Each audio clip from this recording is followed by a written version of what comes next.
You know when you remember something from your childhood that didn't make sense at the time, but does now, like that joke in a movie that all adults laugh, but you just can't see what is so funny about it. Or when your parents are worried about something but you just can't grasp the seriousness of the situation. For some reason, I feel like a great deal of my childhood is plagued with inconsistencies, things I didn't notice until very recently. But different from a joke, my childhood inconsistencies are kind of unnerving. I have been trying to write this for more than a year since I started recalling these events in my mandatory therapy sessions. And to explain the past, I sort of have to talk a little about my present, as weird as it seems. A few years ago, I was found in the middle of the night on the roof of my university, just close to the edge, and about to jump. The weirdest thing was that I had no idea how I got there, or why my shoulders were covered in bruises, as if I had been clawed by a wild animal.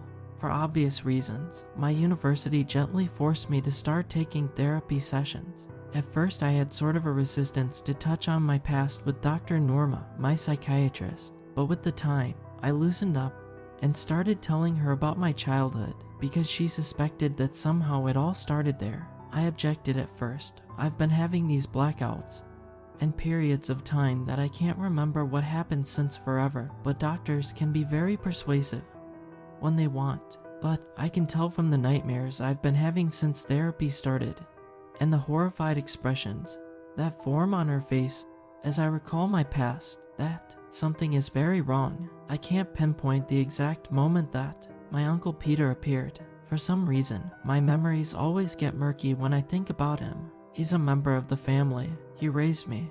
He is my freaking uncle, and yet, sometimes I feel as if I barely know him.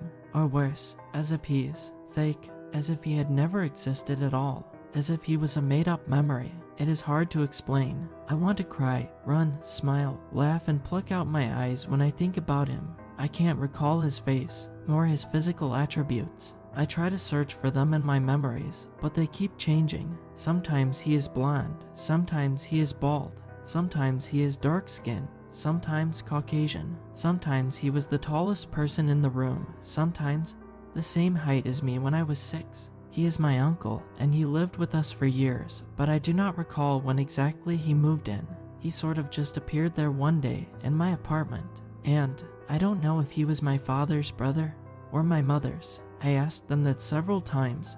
As a kid, they always evaded the question or acted confused. I asked my grandmother, she was my father's mom, if he was her son. She either would refuse to answer or start coughing when I asked that. The one time I asked him, he asked, "Do you really want to know?" When I confirmed that I did, he grabbed me by the neck and suffocated me until I passed out. Uncle Peter did not have a room. He lived with me, my mom, my father, and my granny in our old apartment. There were 3 bedrooms. He had no room. He could sleep in the couch if he wanted, or easily fit a small bed in the living room. But no, in the corridor that led from the entrance of the apartment to the kitchen, bathroom, and living room, there was a crack. The building was old, and there were cracks and sounds from the pipes, but this was not an ordinary crack. It was a big one. It almost looked like a spider web or a glass crack because it spread all over the wall. In the center of this decadent, prominent fissure was a black, repulsive hole. It seemed so disgusting, infinite, yet intriguing. I remember as a small kid staring into it along with my parents and grandmother as if we were hypnotized for hours and hours. I don't remember why I did that, but I remember doing that at least once or more per week. Uncle Peter somehow lived there, inside that crack. Uncle Peter lived inside the wall between the corridor and the kitchen. It was not even 30 centimeters wide. It doesn't make sense. I know, Dr. Norma at first thought I was mocking her, but he lived there. Every night, when we were going to sleep, he simply went to that gap and sort of entered into it.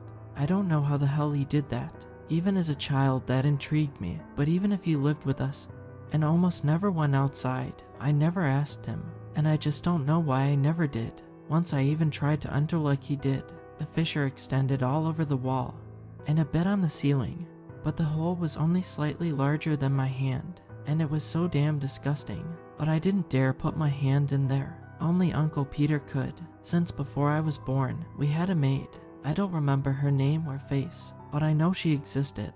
I vividly remember her cleaning the house and taking me to school, and I remember the last time I saw her. I was at home with grandmother watching television. Uncle Peter was out that day. It was around 5 p.m. My parents weren't home yet. It was rare for him to go out, but he sometimes did. Sometimes for a few hours, sometimes for weeks. One of those times that he was not home, the maid decided to clean the gap in the wall. She tried to use a flashlight to illuminate it, but it was still pitch black. I remember this because she asked me to bring the flashlight to her. "What is this mold?" she said, and then she put a finger in there just to touch the crack in the wall, and then she was gone. I looked around. She was nowhere to be seen.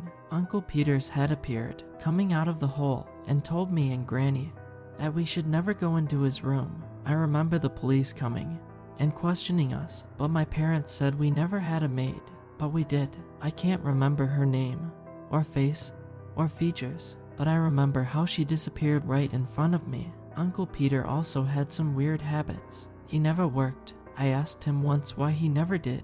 He told me I'm an athlete. I replied, "What sport do you play?"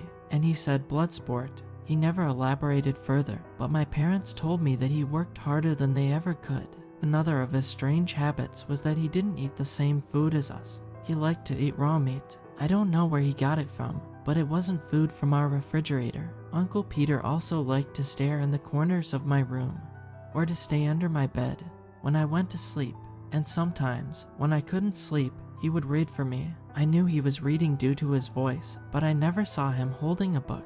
The books he read to me: The Shining, Malleus Maleficarum, It, The Necronomicon, Tampa, Main Camp, 30 Days of Sodom, among many others. Needless to say, that didn't help me sleep, but it did help me develop precocious chronic insomnia. He also sometimes just laid in the floor, eyes wide open, and would start screaming. Sometimes he'd do this in the early morning, sometimes way past midnight, and his screaming was, I can't describe it. It sounded human, but not like his usual deep, raspy voice. It sounded like an animal too, but not one that I know. It was just so strange. My father once tried to beg him to stop screaming. He was lying on the ceiling, screaming, as if his bright yellow eyes were filled with terror. Yes, he also had a habit of walking, hanging, and lying on the walls and the ceiling. Uncle Peter grabbed my father by his arm, and then bit and ate one of his fingers. And that wasn't the first time he abused my parents. Every 4 days, he would enter their room in the middle of the night,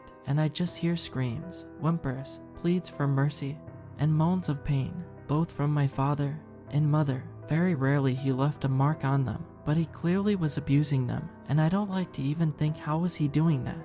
Something strange also happened after my uncle appeared. Our street was poor, decrepit, and filled with old buildings, and housed, but a lot of people lived there. It was a no-end street, and I always hung out with the other children, and the adults always came together to celebrate holidays with barbecue or watch football, and drink booze together with a projector that one of our neighbors had.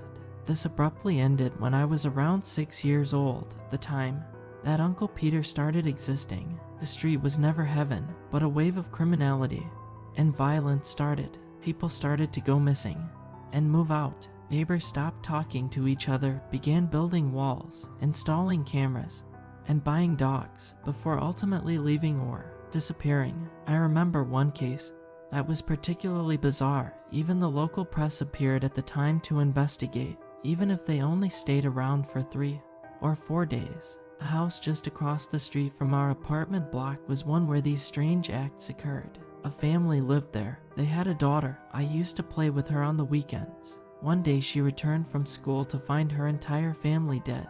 There was blood everywhere, but no meat could be found, only some of their bones, with clear bite marks. She was taken to live with her grandparents in another state.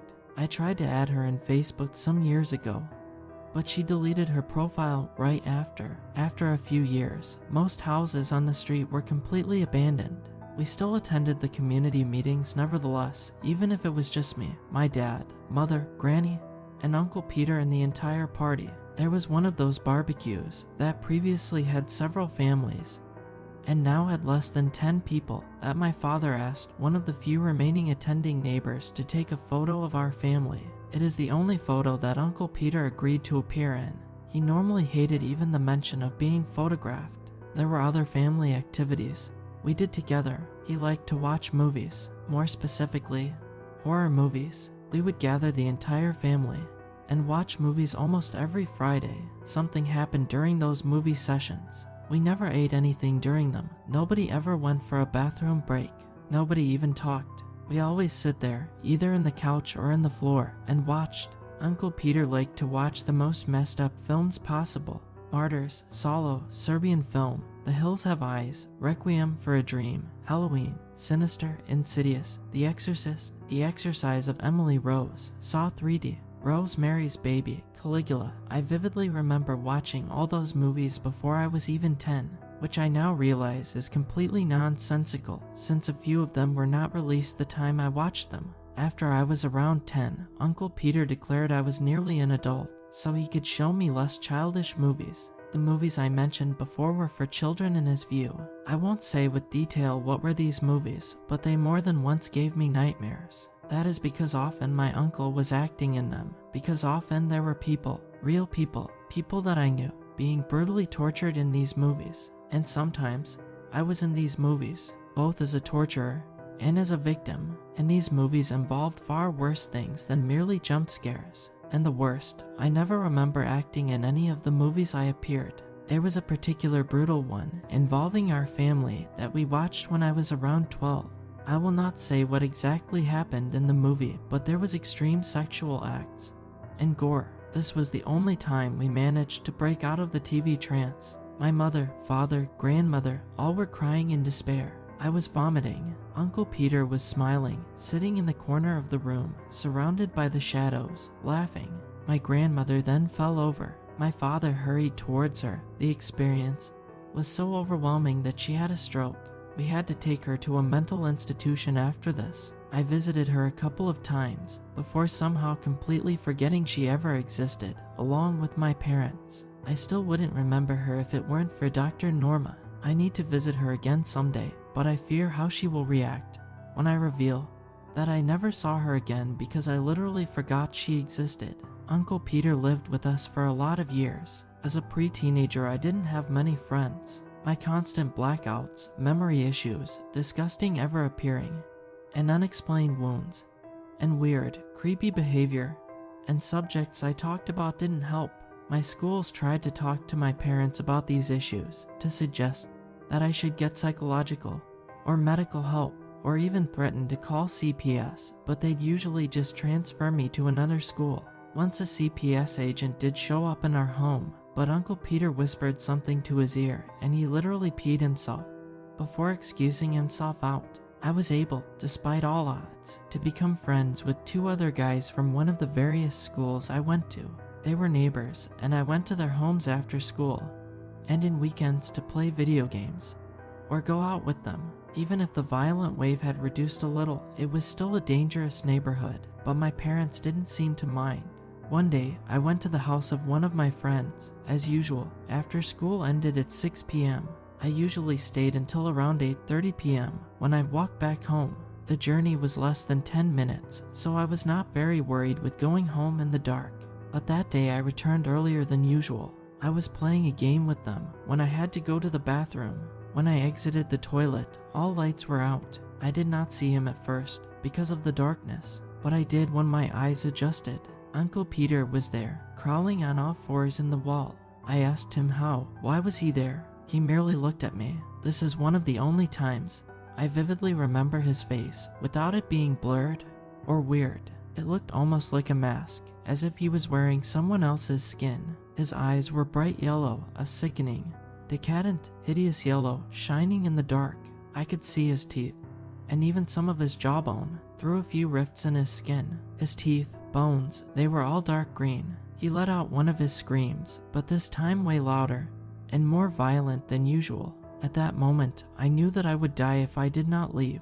I ran out of the house and went home, completely freaked out. Sometimes I think he maybe didn't recognize me that day, or just wanted to scare me, but it is useless. I don't understand how Uncle Peter thinks, and probably never will. I don't remember what happened next, but the next time I tried to visit my friend, his house had burned down. I then tried to see my other friend, and his apartment was abandoned. And worse, I can't remember their names, nor faces. I tried to ask the neighbors if anyone knew what happened, and people always gave me contradictory answers, ranging from no child lived there to they moved to Sao Paulo.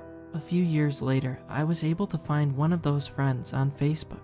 I tried to befriend him there, and send a message. He said, "Leave me alone, I beg you," and deleted his profile. He did not block me. He literally deleted his profile. After losing my last remaining friends, my subsequent years would be of utter social solitude were it not for her. Her name was Carol. I met her in a bakery when I was around 15. It was owned by her mother, and she worked there to help her sometimes. I ended up getting her phone number, and we started dating shortly after. It may seem extremely weird, but for some reason, I didn't think Uncle Peter was all that bad. He does something to you, like to your mind. I don't know how. It may even seem childish, but I don't think. He's human. I know, I'm talking nonsense. But everything surrounding him seems so wrong. He does something to you. You kind of forget, or unwillingly ignore his misdeeds. I still loved him. I still somehow do, by instinct. But even with all his brainwashing and manipulation, my abused brain somehow knew that I had to be careful with that man. So I avoided telling him about Carol, or anyone in my family. Not that it mattered. One day, after 10 months dating, we were finally ready to do it. You know what I mean. Their parents were out of town. Uncle Peter said he'd be out for 3 days the day before, and my parents were at work. Also, it was storming outside, so they would surely be caught in traffic should they come back early, giving us more time. She came to my apartment. She admitted the place was creepy. I had avoided bringing her there before for obvious reasons, but we were so excited that neither of us cared. We were inside my room, my door locked. She had just undressed when the lights suddenly went out. There were a couple of seconds in darkness. She hugged me by instinct, and then lightning outside for half a second. And in that brief moment of light, I saw he was there, in the corner of the room, looking at me, smiling sickly. And I don't remember what happened next. I just remember waking up and her being gone. I tried to call her, her father, her mother, even going to her school, house, and the damn bakery. She was nowhere. Something in my mind forced me to not tell anyone about what happened. I didn't even have a rational reason. I just couldn't. Even with all of Peter's trance, I was starting to see a pattern. My friends, my neighbors, my maid, my grandmother. It was a dirty, blurry thought that Uncle Peter was behind it all. One that was obvious, but was always wiped from my brain in less than 5 seconds. Some days later, Carol's father called me, crying. Her body had been found, mangled, broken, brutalized, and violated in ways that should not even been possible for the human anatomy. On her bed, inside her bedroom, her father was so furious, and broken, and devastated. I could feel it in his voice. I still have nightmares about that call. Whatever did that to my princess. I used to call her my princess.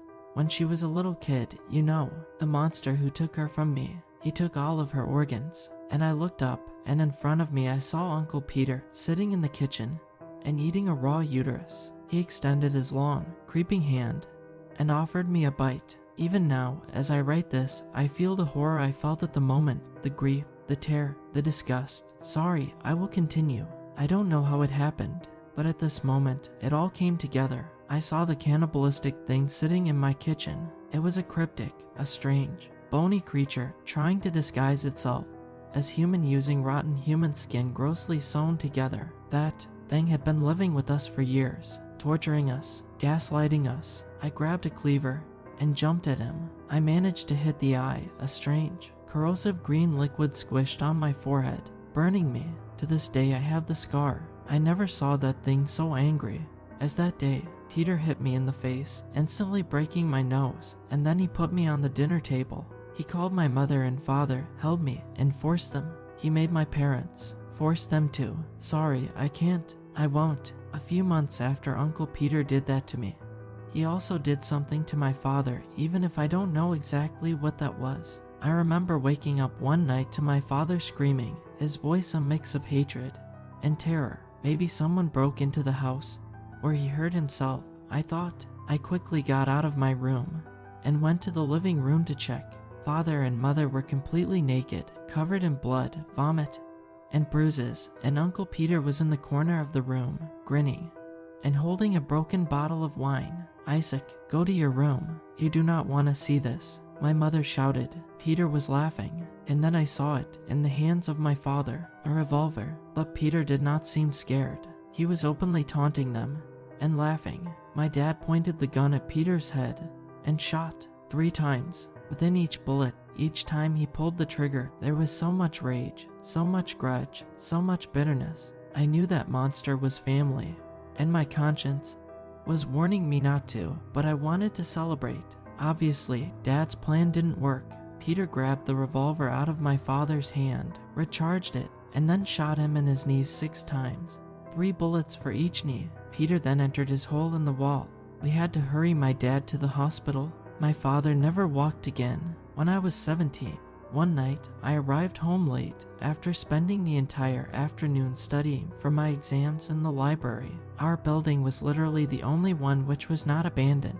The entire street had become a ghost town. Not even slums had houses so cheap, and yet nobody moved in.